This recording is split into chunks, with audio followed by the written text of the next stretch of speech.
Man haza yajri wa ma tilka waqifun. Wannan tambayar ba daidai ba ce ba. Man allazi yamshi wa ma tilka waqifun. Wannan tambayar ba daidai ba ce ba. Man allazi yamshi wa ma tilka waqifatun. Wane ne yake tafiya, mecece waccan a tsaye? Ar-rajulu huwa allazi yamshi was-sayyaratu hiya al-waqifatu. Mutumin shine yake tafiya, motar kuma a tsaye take. Ya ammi, hal indaka kitabun? Wannan tambayar ba daidai ba ce ba. Ya ammi, hal indaka kitabu? Wannan tambayar ba daidai ba ce ba.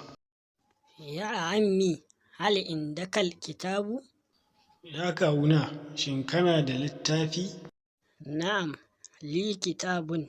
Wannan maganar ba daidai ba ce ba. Na'am, indi kitabun. Wannan maganar ba daidai ba ce ba.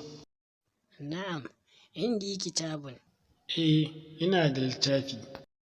Assalamu alaikum warahmatullahi ta'ala wa barakatuh. Yan wana maza da mata, sunana Nuhu Shaibu Awwalu.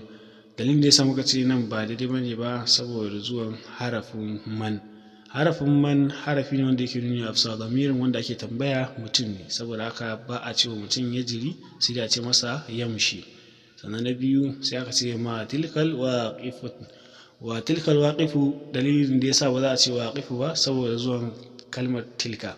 Kalmar tilka kalma ce take nuni a bisa lamirin wanda ake tambaya mace ce, saboda haka ba za a ce waqifu ba sai da a ce waqifatun. Sannan na biyu za ku ga muka ce indaka kitabu. Dalilin da yasa ba za a ce kitabu ba saboda babu a zuwan alifun da lamun a farkon kalmar kitabu. Shi kuma na biyu idan kun duba za ku ga alifun da lamun nan amma ƙarshen sa sai aka ce kitabun. Dalilin da yasa ba za a ce kitabun ba saboda zuwan alifun da lamun ma'arifa kenan. Neman ƙarin bayani za ka yi tuntuɓar mu akan lambar waya akan manhajar WhatsApp kamar haka, ko kuma ka garzaya shafinmu na Facebook da ke da suna Almanas Online Class a Facebook kamar haka, ko kuma YouTube channel ɗinmu mai suna Almanas TV.